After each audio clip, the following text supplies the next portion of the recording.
12:45 මේ ශ්‍රී ලංකා ගුවන්විදුලි සංස්ථාවයි. මෙන්න ප්‍රවෘත්ති. සංස්කරණය ඉනුකා බ්‍රෝහිය. ප්‍රකාශය බද්‍රජිත් සෞම්‍ය. පෞද්ගලික සමාගම් සතු පොහොර මෙට්‍රික් ටොන් ලක්ෂයක් ඉදිරි සතියේදී ගොවීන්ට. ශ්‍රී ලංකා පොදු ජන පෙරමුණේ ජාතික ලැයිස්තු මන්ත්‍රීවරයෙකු ලෙස බැසිල් රාජපක්ෂ මහතාගේ නම ඇතුළත් ගැසට් නිවේදනය නිකුත් කෙරේ. රජයේ මාධ්‍ය නිදහස වෙනුවෙන් නිරන්තරයෙන් පෙනී සිටින බවට පාර්ලිමේන්තුවේදී ප්‍රකාශයක්. හේමසිරිට සහ පූජිත්ට එරෙහි නඩු විභාග කිරීම සඳහා ත්‍රිපුද්ගල විනිසුරු මඩුල්ලක්. නිරෝධායන නීති උල්ලංඝනය කළ ජනතා විමුක්ති පෙරමුණේ ප්‍රබල ක්‍රියාකාරීන් දෙදෙනෙකු හා පෙරටුගාමී පක්ෂයේ ප්‍රධානියෙකු අත්අඩංගුවට. පෞද්ගලික බස් කර්මාන්තකරුවන්ට සහන දීමට රජයේ අවධානය. මේ වසරේ ඡන්ද හිමියන් ලියාපදිංචියේ වෙනසක්. හරවත් මාධ්‍ය සංස්කෘතියක් වෙනුවෙන් ජාතික ගුවන්විදුලිය හා ජාතික රූපවාහිනිය එක්වෙයි. බොලිවුඩ් නළු දිලිප් කුමාර් මියයයි. ශ්‍රී ලංකා ක්‍රිකට් ක්‍රීඩකයෝ වාර්ෂික කොන්ත්‍රාත් ගිවිසුමට අත්සන් තබති. පෞද්ගලික සමාගම් සතුව පවතින පොහොර මෙට්‍රික් ටොන් ලක්ෂයක් ඉදිරි සතිය තුළ බෙදා හැරේ. ඒ අනුව ඉදිරි මාස 3ක කාලය සඳහා වූ පොහොර ගොවි ජනතාවට ලැබෙනු ඇත. පොහොර ගැටලුව සම්බන්ධයෙන් කළ පරීක්ෂණයකදී මෙම පොහොර තොගේ පිළිබඳ තොරතුරු හෙළි වූ බව කෘෂිකර්ම ඇමති මහින්දානන්ද අලුත්ගමගේ මහතා පවසයි. ඒ පිළිබඳ සිළු සමාගම් කැඳවා පසුගියදා සාකච්ඡාවක් පවත්වා තිබේ. අදාළ සමාගම්වලට එහිදී දැනුම් දී ඇත්තේ දිස්ත්‍රික් මට්ටමින් අවශ්‍ය පරිදි පොහොර බෙදා හැරීමට කඩිනම් පියවර ගන්නා ලෙසයි. එළවලු, අල, ලූණු, පොල්, මිරිස්, අන්නාසි, කුරුඳු, බඩ එරිඟු හා ගම්බිරි සඳහා යල කන්නේ වෙනුවෙන් මෙම පොහොර බෙදා හැරේ.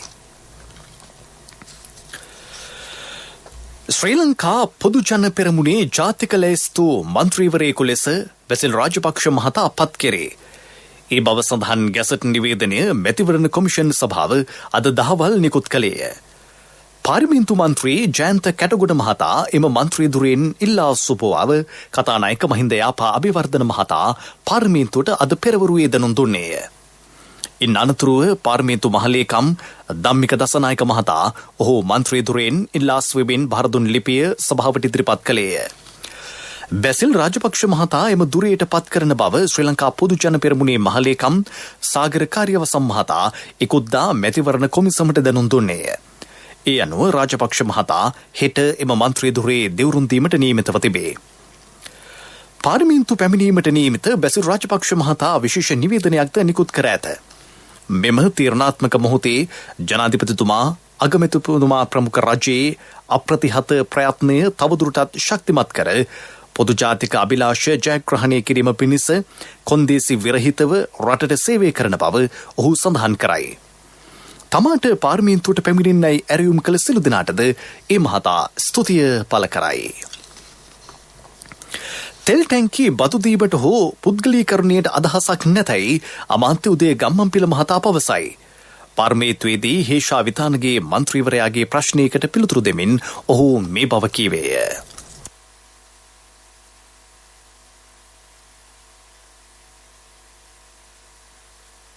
වෙනකොට මතුවලා තියෙන කාරණාව මේ රටේ තෙල් බෙදා හැරීමේ කටයුත්ත චීන සමාගමට දෙන්න සාකච්ඡා වෙමින් යනවා කියන කාරණාව සමාජය තුල කතා වෙනවා. එතුමාගේ අහන්නේ මේ රටේ ජනතාවට දැනගන්න ඕනේ මේ කාරණාව සත්‍යයක්ද? හැබැයි වැරදිලා හරි එහෙම සත්‍යයක් වුණොත් මේ රටේ තෙල් බෙදා හැරීමේ බලය විතරක් නෙවෙයි විදුලිය නිපදවීමත් විදුලිය පිළිබඳව අයිතියක් චීන සමාගමට දෙන්න වෙයි. මොකද තෙල් වලින් බැහැර වෙලා විදුලි නිපදවීමේ හයියක් අපිට නැති. මේ මොහොතේ මේ දක්වා චීන හෝ වෙනත් විදේශීය සමාගමකට තෙල් බෙදා හැරීම බාර දීම තබා එවැනි දෙයක් ගැන කිසිම සාකච්ඡාවක් පවත්වා නැති බව ඉතාම වක්කීමෙන් ප්‍රකාශ කරනවා. සිසුන් 100කට වඩා අඩු පාසල් විවෘත කිරීමට ක්‍රියාමාර්ග ගන්නා බව අමාත්‍ය මහාචාර්ය ජී.එල්. පීරිස් මහතා ප්‍රකාශ කරයි. 2,240,000ක් වන ගුරුවරුන් එන්නත්කරණයට ක්‍රියා කෙරේ. දුරස්ථ අධ්‍යාපනය වඩාත් විධිමත්ව සිසුන්ට ලබා දීමේ වැඩපිළිවෙලක්ද ආරම්භේ. විදේශගතව සිට පැමිණෙන ශ්‍රමිකයන්ට නොමිලේ නිරෝධායනය වීමට අවස්ථාව ලබා දී ඇතැයි නිමල් සිරිපාල් ද සිල්වා අමාත්‍යවරයා පැවසීය. විදේශ රටවලට යාමේදී අදාළ රට නිර්දේශ කර ඇති එන්නත ලබා දීමටද ක්‍රියා කෙරේ. විවිධ හිරිහැරවලට ලක්ව නියමිත පරිදි වැටුප් නොලැබූ සේවා කාලයේ අවසන් කරන ලද විවිධ ගැටලුවලට මුහුණ දී දිවෙනට පැමිණීමට අපේක්ෂා කරන කාන්තා ශ්‍රමිකයන්ට රැකවරණය හා ආරක්ෂාව සැපීම සඳහා ශ්‍රී ලංකා දූත මණ්ඩල 10ක සුරක්ෂා නිවාස පවත්වාගෙන යනු ලැබේ. විදේශ සේවා නියුක්ති කාර්යාංශය මගින් රටවල් 8ක එය ක්‍රියාත්මක කරයි. විදේශ සේවා නියුක්ති කාර්යාංශය මගින් රටවල් 8ක පිහිටි ශ්‍රී ලංකා දූත මණ්ඩල 10ක නම් එක්සත් අරාබි එමිරාජ්‍ය, අබුඩාබි හා ඩුබායි, සෞදි අරාබියේ රියාද් සහ ජෙදා, ජෝර්දානය, කුවේට්, ලෙබනන්, ඔමාන්, සයිප්‍රස් සහ කටාර් යන දූත මණ්ඩලයන්හි සුරක්ෂා නිවාස පවත්වාගෙන යනු ලබයි. පවත්වාගෙන ලබන සුරක්ෂා නිවාස පහසුකම් සැපයීමට ප්‍රමාණවත් ඉඩකඩ පවතී. එහෙත් කොවිඩ් වසංගතයේ හේතුවෙන් ඉඩකඩ ප්‍රමාණ නො වූ අවස්ථාවන්හිදී తాවකාලික නවාතැන් පහසුකම් සැපයීම සඳහා විකල්ප ස්ථාන ලබා ගැනීමට ඔමාන්, කුවේට් සහ සයිප්‍රස් තානාපති කාර්යාල වෙත අමතර මුදල් ප්‍රතිපාදන ලබා දී ඇත. මුතුරාජවැල ආරක්ෂා කිරීමට සියලු ක්‍රියාමාර්ග ගන්නා බව මහින්ද අමරවීර ඇමතිවරයා පාර්ලිමේන්තුවේදී පැවසීය. මන්ත්‍රීවරුන් ඇසූ ප්‍රශ්නයකට පිළිතුරු දෙමින් ඔහු සඳහන් කළේ මුතුරාජවැලට කසල හා අබිලි ද්‍රව්‍ය බැහැර කිරීම මේ වන විට නතර කර ඇති බවයි. භාෂණීය නිදහස ආරක්ෂා කිරීමට ක්‍රියා කළ යුතු බව විපක්ෂ නායක සජිත් ප්‍රේමදාස මහතා සඳහන් කළේය. අමාත්‍ය බන්දුල ගුණවර්ධන මහතා කතා කරමින් රජය මෙරට කිසිදු මාධ්‍යයක් මර්ධනයට ක්‍රියා කර නැතැයි පැවසීය. සිරස මාධ්‍ය ජාලයට අත තියන්නේ නැහැ. ක්ලේමෝ බෝම්බ ගහන්න, විනාශ කරන්න, විකාශන බලපත්‍රය අහිමි කරන්නයි කියලා එතුමාට කියන්න ප්‍රකාශයක් කරන්න කියලා. බන්දුල ගුණවර්ධන මහත්මයා කතා කරන්නේ. ගරු කතානායකතුමනි, රජය විසින් මේ රටේ කිසිම මාධ්‍යයක් මර්ධනය කිරීම සඳහා ගෝඨාභය රාජපක්ෂ රජය යටතේ කවදාක්වත් කිසියම් පියවරක්වත් ගෙන නැහැ. අපිට මතකයි අපක්ෂපාත ලෙස වාර්තා කරපු රිචඩ් සොයිස කියන මාධ්‍යවේදියා කොහේ ගියද කියලා නැතුව ගෙනියන්න ඉවරලා ගාලා ඉවරලා මිනි මරලා ඉවරලා මෙහාට එව්වේ. ඊට පස්සේ මේ කවුද මොනවද මේ කරන්න කියලා පෝස්ටර් එක ඇලෙව්වා විතරයි. අද වෙනකන් අතුරුදහන්. ඒ වගලේ අපිද? ඒ වගලේ ගෝඨාභය රාජපක්ෂද? මේ රට මිනි කඳු යායක් බවට පත් කරපු මිනිස්සු මේ කතා කරන්නේ. මේ රට ටයර් සායවල් වල යවලා මිනි දනිස්සෙන් පහලට ගෙනිච්ච මිනිස්සු කතා කරන්නේ. හැමදාම උදේට මොකක් හරි එකක් හදාගෙන ඇවිල්ලා සභාව කඩාකප්පල් කරනවා. වැඩිදුරටත් අදහස් දැක්වූ බන්දුල ගුණවර්ධන අමාත්‍යවරයා මාධ්‍ය මර්ධනයේ උරුමකරුවන් වන්නේ වත්මන් විපක්ෂයේ බවට චෝදනා කළේය. සියලු මාධ්‍ය ආයතනවල නිදහසට රජය ගරු කරයි. විපක්ෂයේ අවශ්‍යතාව වී ඇත්තේ මෙරට පාර්ලිමේන්තුව තුළ මර්ධනයක් සිදුවන බවට ජාත්‍යන්තරයට ප්‍රචාරයක් ලබා දීමයි. අපනයන සංවර්ධන පනත යටතේ නියෝග පාර්ලිමේන්තුවේදී අද විවාදයට ගැනින. ඒ ඉදිරිපත් කරමින් කතා කළ බන්දුල ගුණවර්ධන අමාත්‍යවරයා දේශීය නිෂ්පාදකය ආරක්ෂා කිරීමට, බදු ක්‍රමය පුළුල් කිරීමට සහ විදේශ විනිමය සම්පත් ආරක්ෂා කිරීමට මෙම නියෝගවලින් අපේක්ෂා කරන බව පැවසීය. පාර්ලිමේන්තුවේ කටයුතු කඩාකප්පල් කිරීමට අන්ත පරාජිත කණ්ඩායම් දරන ප්‍රයත්න හෙලා දකින බව සභානායක අමාත්‍ය දිනේෂ් ගුණවර්ධන මහතා පවසයි. මාධ්‍ය මර්ධනය හා මර්ධනයේ උරුමකරුවන් කවුරුන් දැයි ජනතාව හොඳින් දන්නා බව පාර්ලිමේන්තුවේදී ඔහු කීවේය. මෙය අරාජිකවාදයේ පළමු පියවර බවත් පාර්ලිමේන්තුව කෙලෙසන ක්‍රියා හෙලා දකින බවත් විපක්ෂය පාර්ලිමේන්තුවේදී කටයුතු කළ යුතු ආකාරය පිළිබඳව ප්‍රකාශයක් කරමින් ගුණවර්ධන මහතා පැවසීය. රිචඩ් සොයිසා මහතා ඝාතනය කළේ කවුරුන් දැයි ඇමතිවරයා විපක්ෂයෙන් ප්‍රශ්න කළේය. මේ ප්‍රවෘත්ති ශ්‍රී ලංකා ගුවන්විදුලි සංස්ථාවෙන්. ශ්‍රී ලංකා ඉන්ෂුරන්ස් පියකුමින් මවකමින්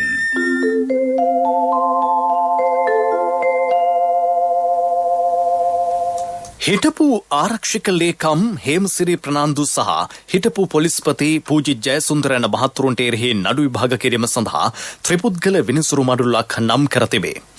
අගවිනිසුරුවරයා නම් කළ එම විනිසුරු මඩුල්ලේ සමාජිකයන් වන්නේ මහාධිකරණ විනිසුරුවරුන් වන නාමල් බලල්ලේ, ආදිත්‍ය පටබැඳිගේ සහ මොහොමඩ් ඉර්ෂඩීන් යන මහත්වරුන්ය. පාස්කු ත්‍රස්ත ප්‍රහාරය පිළිබඳ බුද්ධි තොරතුරු ලැබී තිබියදීත් ඒ වළක්වා ගැනීමට ක්‍රියාමාර්ග නොගැනීම සාපරාධී ලෙස රාජකාරියේ පැහැරහැර මිනිස් ඝාතන සිදු කිරීම ඇතුළු චෝදනා 864ක් යටතේ ඔවුන්ට එරෙහිව නඩුව ගොනු කර තිබේ. අගවිනිසුරුවරයා මෙම විනිසුරු මඩුල්ල පත් කරනු ලැබුවේ ඒ ජාතික වැදගත්කමක් සහිත විශේෂ නඩුවක්සේ සලකා ජූරි සභාවක් නොමැතිව විභාග කිරීමට නියම කරන ලෙස නීතිපතිවරයා කර තිබූ ඉල්ලීමක් සලකා බැලීමෙන් අනතුරුවයි. ජනතා විමුක්ති පෙරමුණේ ක්‍රියාකාරීන් දෙදෙනෙකු වන සමන්ත විද්‍යාරත්න සහ නාමල් කරුණාරත්න යන මහත්තුරුන් ඇතුළු 5 දෙනෙකු පොලිසිය මගින් අත්අඩංගුවට ගෙන තිබේ. ඉකුද්දා බොරලන්ද නගරයේ ගොවි විරෝධතාවකට එක්වීමෙන් නිරෝධායන නීති උල්ලංඝනය කරමින් මහජන ඒකරාශීවීමක් සම්බන්ධයෙන් ඔවුන්ට චෝදනා එල්ල වී තිබුණේ. එම දෙදෙනා බෝගහකුඹුර පොලිසියට අද පෙරවරුවේ භාර වී ඇත. එම පිරිස වැලිමඩ මහේස්ත්‍රාත් අධිකරණයට අද ඉදිරිපත් කිරීමට නියමිතයි. පෙරටුගාමී සමාජවාදී පක්ෂයේ දුමින්ද නාගමු ඇතුළු 5 දෙනෙකුද අද පෙරවරුවේ අත්අඩංගුවට ගැනුණේ. නිරෝධායන නීති උල්ලංඝනය කරමින් කොළඹ රාමනායක මාවතේ අද පැවති විරෝධතා ව්‍යාපාරයකට එක්ව සිටි අවස්ථාවේ ඔවුන් අත්අඩංගුවට ගෙන තිබේ. සෞඛ්‍ය සේවා අධ්‍යක්ෂ ජනරාල්වරයා ජනතාව ඒකරාශී වන අවස්ථා වළක්වමින් සෞඛ්‍ය මාර්ගෝපදේශ ඊයේ නිකුත් කර තිබුණේ. මේ වසරේ ඡන්ද හිමියන් ලියාපදිංචියේදී වෙනසක් සිදු කර තිබේ. කොවිඩ් වසංගත තත්ත්වය සැලකිල්ලට ගෙන මෙම පියවරගෙන ඇත. අලුතින් ලියාපදිංචි වන්නන් හා පදිංචි ලිපිනේ වෙනස් වූ පුද්ගලයන් පමණක් ගණන් ගැනීමේ නිලධාරීන් මගින් ලියාපදිංචි කෙරෙන බව මැතිවරණ කොමසාරිස් ජෙනරාල් සමන් ශ්‍රී රත්නායක මහතා පවසයි. www.elections.gov.lk මේ වෙබ් අඩවියට ගිහිල්ලා ඔබට 2020 ඔබේ නම තියෙනවා කියලා පරීක්ෂා කරලා බලන්න පුළුවන්. ඊළඟට ඔබට පුළුවන් ඔබට 2020 ඔබේ නම නැත්තම් හෝ ඔබ නිවසේ අලුත් සමාජික 18 සම්පූර්ණ වෙන නිසා හෝ පදිංචිය වෙනස් කිරීම නිසා පැමිණි අලුත් සමාජිකයෙක් ඉන්නවා නම් එම වෙබ් අඩවියට ගිහිල්ලා පුළුවන් ER2021 කියන ආකෘති පත්‍රය බාගත කරගෙන එය මුද්‍රිත පිටපතක් කරගෙන ඔබට පුළුවන් ඒ සම්පූර්ණ කරලා වසම ග්‍රාමදාරි මහත්මයාට දෙන්න. එහෙම නැත්නම් ඔබට පුළුවන් වසම ග්‍රාමදාරි මහත්මයා හම්බෙලා ඔහුගෙන් අරගන්න මෙම ER2021 ආකෘතිය රැගෙන ඒ අදාළ අවශ්‍ය තොරතුරු ලබා දීම තුළ ඔබට පුළුවන් ඔබේ 2020-21 ඡන්දයේ අයිතිය ආරක්ෂා කරගන්න. ජයන්ත කැටගොඩ මහතා පාර්ලිමේන්තු මන්ත්‍රී දුරෙන් නිලාස්වීමෙන් පසු ඇති වූ පුරප්පාඩුව හා එහි නීතිමය තත්ත්වය පැහැදිලි කළ මැතිවරණ කොමිසමේ අධ්‍යක්ෂ ජනරාල්වරයා අපිට ඊයේ වෙනකොට පාර්ලිමේන්තු ස්ථ පාර්ලිමේන්තු මන්ත්‍රී ඔහුගේ ඉවත්වීම අපිට දැනුම් දුන්න පාර්ලිමේන්තු මහලේකම්වරයා. ඒ දැනුම් දීම අනුව අපි ඒ අදාළ පක්ෂයේ ලේකම්වරයා දැනුවත් කරා ඔවුන්ගේ පක්ෂයෙන් ඒ වෙනුවට අදාළ නියෝජිතයා නම් කළ යවන්න කියන එක. ඒතර ඒ නම් කිරීම අපිට ලැබුණා. ඒ වුණා අද කමිෂන් සභාව රැස් වෙනවා. කමිෂන් සභාවේදී ඒ ගැන තීරණය අනුව ඉදිරි කටයුතු ටික සිද්ධ වෙයි. මොකද අපි කරන්නේ නීතිමය කාර්යයක්. එතකොට මේක ආණ්ඩුක්‍රම ව්‍යවස්ථාවේ 99 ව්‍යවස්ථාවේ සඳහන් වෙනවා ජාතික ලැයිස්තු මන්ත්‍රී දුර සම්බන්ධයෙන් කොහොමද ක්‍රියාත්මක කළ යුත්තේ කියන එක. අපි ඒ කාරණාව තුළ මේක මේ අතීතයේ ජාතික ලැයිස්තු මන්ත්‍රීවරු පත් වෙච්ච ආකාරයට මේට හිතත් මේ තාමෑතක ජාතික ලැයිස්තු මන්ත්‍රීවරු පත් වුණා. එවැනි ආකාරයට මේ අවශ්‍ය ව්‍යවස්ථාපිත කාර්යයන් කරන එක තමයි කමිෂන් සභාවේ කාර්යභාරය. අපි ඒ කටයුතු ටික ඒ ආකාරයෙන් ව්‍යවස්ථානුකූලව සිදු කරමින් පවතිනවා. රුසියාවේ නිෂ්පාදිත ස්පුට්නික් V එන්නත් මාත්‍රා 50,000ක් දෙවෙනිට ලැබී තිබේ. කටුනායක ගුවන්තොටුපොළේදී එම එන්නත් තොගය ශ්‍රී ලංකා ඖෂධ නීතිගත සංස්ථාවට බහර දී ඇත. මේ අතර පාසල් ගුරුවරුන් හා අනන්ත දින කාර්ය මණ්ඩල සඳහා එන්නත් ලබා දීම අද ආරම්භේ. කොළඹ මහනගර සීමාවේ සිටින ඇස්ට්‍රාසෙනිකා පළමු මාත්‍රාව ලබාගත් වයස අවුරුදු 55ට වැඩි පුද්ගලයන්ට දෙවන මාත්‍රාව ලෙස ෆයිසර් එන්නත ලබා දීමද අද සිට ක්‍රියාත්මකයි. හරවත් මාධ්‍ය සංස්කෘතියක් රටට හඳුන්වා දීම අරමුණු කර ජාතික ගුවන්විදුලිය හා ජාතික රූපවාහිනිය ඒකාබද්ධ වැඩසටහන් සැලැස්මකට එක්වේ. ඒ පිළිබඳ ගිවිසුම් ගතවීම ජාතික ගුවන්විදුලියේ ආනන්ද සමරකෝන් මැදිරියේදී අද පස්වරුවේ සිදුවේ. ජනමාධ්‍ය අමාත්‍යාංශයේ ලේකම් ජගත් පී විජේවීර, ශ්‍රී ලංකා ගුවන්විදුලි සංස්ථාවේ සභාපති හඩ්සන් සමරසිංහ, අධ්‍යක්ෂ ජනරාල් චන්ද්‍රපාල ලියනගේ, ශ්‍රී ලංකා රූපවාහිනී සංස්ථාවේ සභාපති රෙජිනෝල් කුරේ, අධ්‍යක්ෂ ජනරාල් ජයම්පති හීන්කෙන්ද යන මහත්වරු එම අවස්ථාවට එක් වෙති.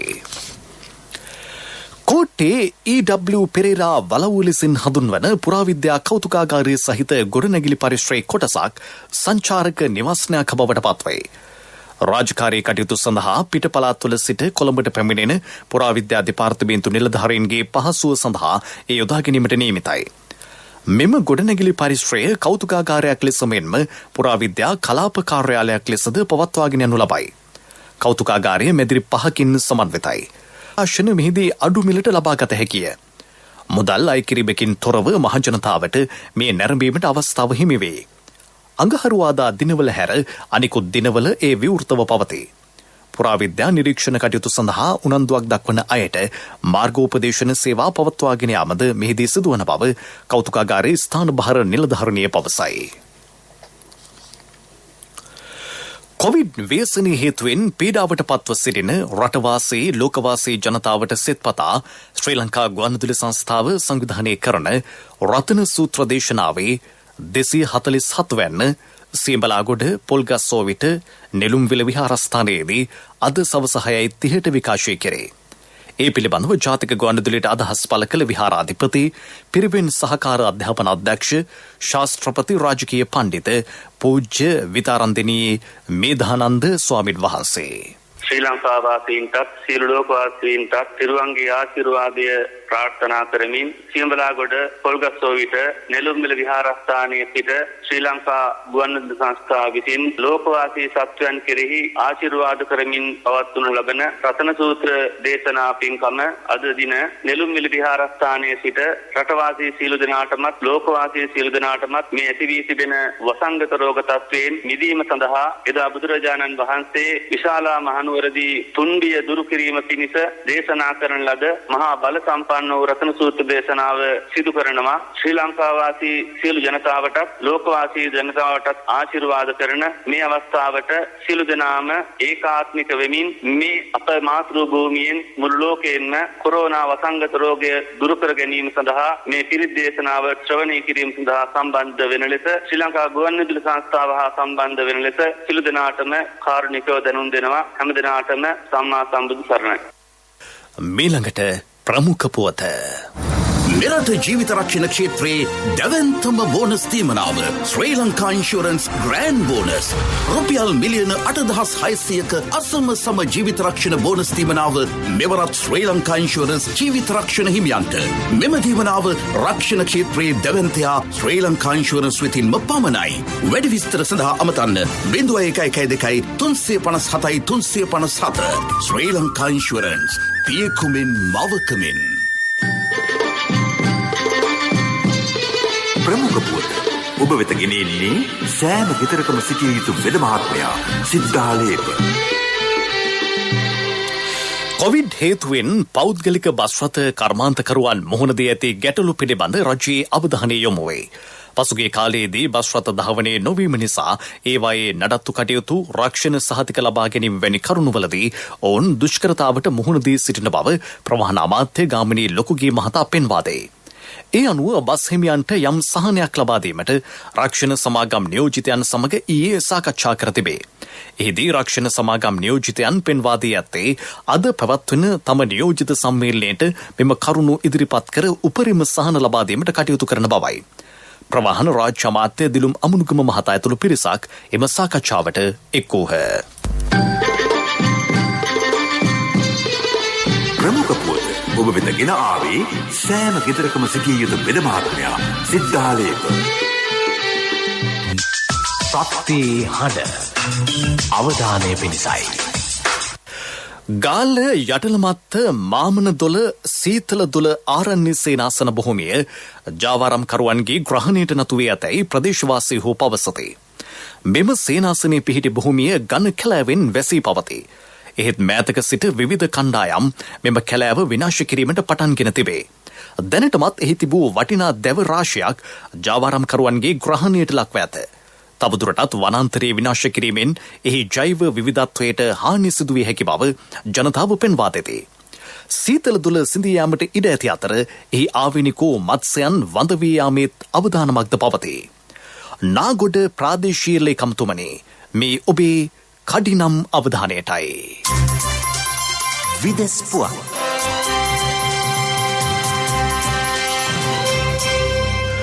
දක්ෂ බොලිවුඩ් නළුවෙකු දිලිප් කුමාර් මියයි. මුම්බායිහිදී ඔහු මේ යන විට වයස අවුරුදු 98ක් වේ. පසුගිය ජූලි 30 වනදා හුස්ම ගැනීමේ අපහසුතාවක් හේතුවෙන් ඔහුව රෝහල්ගත කෙරුණේ. දශක 5කට වැඩි කාලයක් සිනමාවේ කිරුළ දැරූ ඔහු චිත්‍රපට 65කට වැඩි සංඛ්‍යාවක රංගපා ඇත. ඔහුගේ බිරිඳ වන සෛරා බානුද නිළියකි. මෙම අභාවය සම්බන්ධයෙන් ඉන්දියා අගමැති නරේන්ද්‍ර මෝදි මහතා සංවේගය පළ කර ඇත. ඔස්ට්‍රේලියාවේ සිඩ්නි නගරයේ කොරෝනා වෛරසයේ ඩෙල්ටා ප්‍රභේදය සීග්‍රයෙන් පෙතරයයි. මේ හේතුවෙන් තවත් සතියක කාලයකට නගරයේ වසා දැමීමට බලධාරීන් පියවරගෙන තිබේ.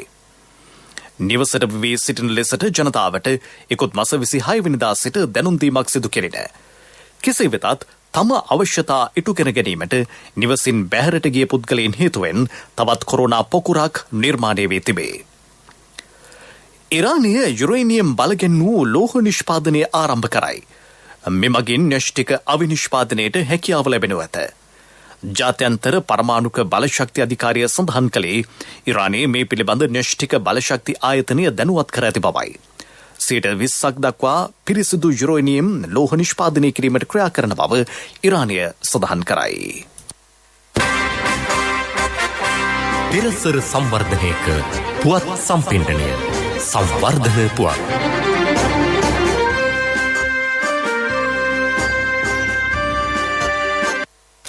ප්‍රතිසංස්කරණය කළ ඉප්පාවල ඉහළ සිඹලෑව වැව රාජ්‍ය අමාත්‍ය දුමින්ද දිසානායක මහතාගේ නිරීක්ෂණයට ලක්වේ.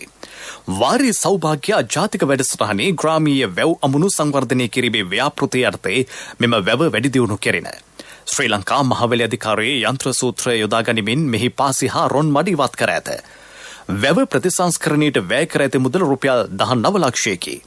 මේ වන විට වැවෙහි වැඩි ජල ධාරිතාවක් ගබඩා කිරීමේ හැකියාව පවතී. සීඹලා වැව යටතේ පවතින කෘෂි ඇල මාර්ග හා කෘෂි මාර්ගයන්ද කඩිනමින් පිළිසකර කරන බව මෙහිදී රාජ්‍ය අමාත්‍යවරයා පැවසීය. ක්‍රීඩා පුවත්. ශ්‍රී ලංකා ජාතික ක්‍රිකට් සංචිතයේ ක්‍රීඩකයන් 25 දෙනෙකු කොන්ත්‍රාත් අත්සන් කර ඇතැයි ශ්‍රී ලංකා ක්‍රිකට් ආයතන ආරංචි මාර්ග කියයි. ඔවුන්ට සඳහා අද පෙරවරු 8 දක්වා කාලය ලබා දී තිබුණි. ඒ අනුව ඉන්දියාව සමග පැවැත්වෙන එක් දින හා ඕවර 20 තරඟමාලාව සඳහා ශ්‍රී ලංකා පිළ ඉක්මනින් නම් කෙරෙනු ඇත. කෙසේ වෙතත් නවක ක්‍රීඩකයන් රැසක්ද එම තරඟාවලියට නම් කෙරෙනු ඇතැයි වාර්තා වේ. යූරෝ 2020 පාපන්දු තරඟාවලියේ අවසන් මහ තරඟයට ඉතාලිය සුදුසුකම් ලබයි. ඊයේ ස්පාඤ්ඤය සමග පැවති අවසන් පූර්ව තරඟයේදී දෙපිළම නියමිත කාලයේදී ගෝල 1 බැගින් ලබා ගැනීම නිසා දඩුවම් පහර මගින් තරඟයේ ජයග්‍රහණය තීරණය කෙරින. එහිදී ඉතාලිය දඩුවම් පහර 4ක් සාර්ථක කරගත් අතර ස්පාඤ්ඤය සාර්ථක කරගත්තේ දඩුවම් පහර 2ක් පමණි. අනෙක් අවසන් පූර්ව තරඟය ඩෙන්මාර්කයේ සහ එංගලන්තය අතර පැවැත්වේ. එම තරඟය අද පැවැත්වීමට නියමිතයි. ටෝකියෝ ඔලිම්පික් උළෙලට සහභාගී වන ජපන් ඔලිම්පික් කණ්ඩායම නිල වශයෙන් හඳුනා දෙයි. ඒ සඳහා උත්සවයක් ඊයේ පස්වරුවේ ටෝකියෝහිදී පැවැත්විණි. මෙම ක්‍රීඩා උළෙලට ජපානයෙන් ක්‍රීඩකාවෝ 582 දෙනෙක් සහභාගී වෙති. මෙම කණ්ඩායමේ නායකයා වන දහවන ශූර යමගාටා රයෝටා සඳහන් කළේ කොරෝනා තත්ත්වයේ හේතුවෙන් පුහුණුවීම් සීමාවත් රටට උපරිම වටිනාකමක් එක් කිරීමට බලාපොරොත්තු වන බවයි. ජපන් ඔටුන්න හිමි අකිෂිනෝ කුමරුද ක්‍රීඩිකාවන් දිරිගැන්වීම සඳහා වීඩියෝ තාක්ෂණයෙන් ප්‍රකාශයක් සිදු කළේය. ව්‍යාපාරික පුවත් ඔබ වෙත ගෙන එන්නේ NSB ගෞරව ප්‍රශංසා. ඔබේ මුදලට සුරක්ෂිතම ස්ථානය ජාතික ඉතිරි කිරීමේ බැංකුව. පොල් හා කොහු නිෂ්පාදන ආශ්‍රිත ප්‍රධාන පෙළේ සමාගමක් වන අරාවා පෞද්ගලික සමාගම ශ්‍රී ලංකා වාණිජ්‍ය මණ්ඩලය සංවිධානය කළ වසරේ ව්‍යවසායකයා සම්මාන උළෙලේදී රන් සම්මාන ද්විත්වයක් ලබා ගනී. වයිඹ පළාත් මට්ටමින් විශාල කාණ්ඩය සඳහා වන රන් සම්මානය හා ජාතික මට්ටමේ රන් සම්මානය උන්ට හිමි විය. අපනයන සම්බන්ධ උපසමාගම් 2ක් පිහිටුවීම හා වාර්ෂිකව බහලුම් වැඩි සංඛ්‍යාවක් ආනයනය කිරීම මීට හේතුවයි. මේ වන විට සමාගමේ සේවකයෝ 350ක් පමණ සේවය කරති. එහි නව නිෂ්පාදන ජාලයේ ලෝපුරා රටවල් 46ක් ආවරණය කර ඇත. ව්‍යාපාරික පුවත් ඔබ වෙත ගෙනාවේ රට වෙනුවෙන් විශිෂ්ට සේවයක් සිදු කළ ජ්‍යෙෂ්ඨ පුරවැසියන් වූ ඔබට පිදෙන උත්තමාචාරයක් ලෙස ජාතික ඉතිරිකිරීමේ බැංකුව NSB ගෞරව ප්‍රශංසා හඳුන්වා දුන්නා. දැන් NSB ගෞරව ප්‍රශංසා සමගින් 6.5% අවම පොලියක් යටතේ මිලියන 5ක් දක්වා ණය මුදලක් පැය 2කින් ලබා ගන්න. විශ්‍රාමික රාජ්‍ය සේවක ඔබට වයස අවුරුදු 75 දක්වා ගෙවීමේ පහසුකම්ද සහිතයි. ග්‍රිබ් වාර්තා අනවශ්‍යයි. NSB ගෞරව ප්‍රශංසා ඔබේ මුදලට සුරක්ෂිතම ස්ථානය ජාතික ඉතිරිකිරීමේ බැංකුව. ආර්ථික පුවත් ආවරණය ඔබේ ඕනම අවශ්‍යතාවයකට සුදුසු මූල්‍ය විසඳුම් දෙන එන අය දියුණු වෙන අය එන LOLC සමූහය එන්න දියුණු වෙන්න. මේ වසරේ මුල් කාර්තුවේදී ජාතික ලොතරැයි මණ්ඩලයේ ඉතිහාසයේ වාර්තාගත අලෙවියක් සිදු කරමින් ජාතික ආර්ථිකය ශක්තිමත් කිරීමට සමත් විය. කොවිඩ් අර්බුදයේ හමුවේ ලොතරැයි අලෙවිකරුවන්ට තම කටයුතු කරගෙන යාමට නොහැකි විය. එම අලෙවි කටයුතු යලි ආරම්භ කිරීම සඳහා රුපියල් 2500ක මුදලක් ලොතරැයි අලෙවිකරුවන් 21000කට ලබා දීම සිදු කෙරේ. වසංගතය ආරම්භ වූ අවස්ථාවේදීද අලෙවිකරුවන් සඳහා රුපියල් 2500ක මුල්‍ය ආධාරයක් පිරිනැමිණ. ජාතික ලොතරැයි මණ්ඩලයේ සභාපති ලලිත් පියුම් පෙරේරා මහතාගේ අධීක්ෂණය යටතේ මෙය ක්‍රියාවට නැංවේ. මෙතන වැඩ කිරිගහට යන්න වගේලු. ඇත්තද මල්ලි? නැතුව ළමයිට උගන්වන්න, ගෙවල් හදන්න, ඉඩම් ගන්න. බිස්නස් කරන අයමයි ගොඩක් ඉනවලුනේ. ඔව්. අනිකන හැම කෙනාම දියුණු වෙනවනේ. අක්කලට නිසා කියන්නේ ත්‍රිවිල් එලෝපු මට වෑන් එකට පාර පෙන්නුවෙත් මෙතන ඉන්නේ. මේ තියෙන්නේ තැන. ඔබේ ඕනම අවශ්‍යතාවයකට සුදුසු මූල්‍ය විසඳුම් දෙන එන අය දියුණු වෙන අය එන LOLC සමූහය එන්න දියුණු වෙන්න.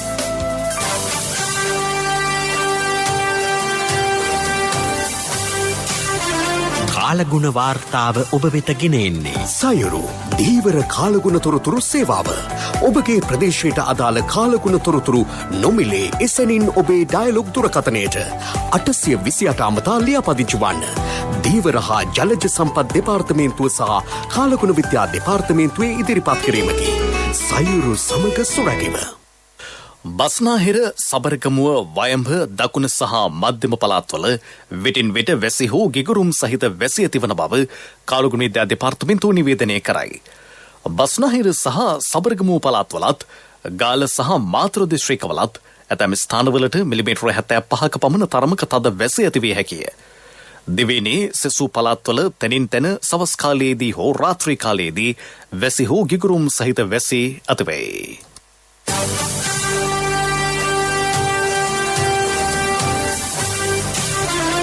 කාලගුණ වාර්තාව ඔබ වෙත ගෙන ආවේ සයුරු දීවර කාලගුණ තොරතුරු සේවාව. ඔබගේ ප්‍රදේශයට අදාළ කාලගුණ තොරතුරු නොමිලේ එසැනින් ඔබේ ඩයලොග් දුරකථනයට 828 අමතා ලියාපදිංචි වන්න. දීවර හා ජලජ සම්පත් දෙපාර්තමේන්තුව සහ කාලගුණ විද්‍යා දෙපාර්තමේන්තුවේ ඉදිරිපත් කිරීමකි. සයුරු සමග සුරැකීම. යලි සිරස්තල පෞද්ගලික සමාගම් සතු පොහොර මෙට්‍රික් ටොන් ලක්ෂයක් ඉදිරි සතියේදී ගොවීන්ට ශ්‍රී ලංකා පොදු ජන පෙරමුණේ ජාතික ලැයිස්තු මන්ත්‍රීවරයෙකු ලෙස බැසිල් රාජපක්ෂ මහතාගේ නම ඇතුළත් ගැසට් නිවේදනය නිකුත් කරේ. රජයේ මාධ්‍ය නිදහස වෙනුවෙන් නිරන්තරයෙන් පෙනී සිටින බවට පාර්ලිමේන්තුවේදී ප්‍රකාශයක්. හේමසිරිට සහ පූජිත්ව එරෙහි නඩු විභාග කිරීම සඳහා ත්‍රිපුද්ගල විනිසුරු මඩුල්ලක්. නිරෝධායන නීති උල්ලංඝනය කළ ජනතා විමුක්ති පෙරමුණේ ප්‍රබල ක්‍රියාකාරීන් දෙදෙනෙකු හා පෙරටුගාමී පක්ෂයේ ප්‍රධානියෙකු අත්අඩංගුවට. පෞද්ගලික බස් කර්මාන්තකරුවන්ට සහන දීමට රජයේ අවධානය. මේ වසරේ ඡන්ද හිමියන් ලියාපදිංචි වෙනසක්. හරවත් මාධ්‍ය සංස්කෘතියක් වෙනුවෙන් ජාතික ගුවන්විදුලිය හා ජාතික රූපවාහිනිය එක් වෙයි. බොලිවුඩ් නළු දිලීප් කුමාර් මියයි. ශ්‍රී ලංකා ක්‍රිකට් ක්‍රීඩකයෝ වාර්ෂික කොන්ත්‍රාත් ගිවිසුමට අත්සන් තබති. අපගේ මෙම ප්‍රවෘත්ති ප්‍රකාශයට www.slbc.lk වෙබ් අඩවිය ඔස්සේද සමන් දිය හැකියි. දිවා ප්‍රවෘත්තින් සමාප්තයි. මීළඟ ප්‍රධාන ප්‍රවෘත්ති ප්‍රකාශය සවස 6ට බලාපොරොත්තු වන්න.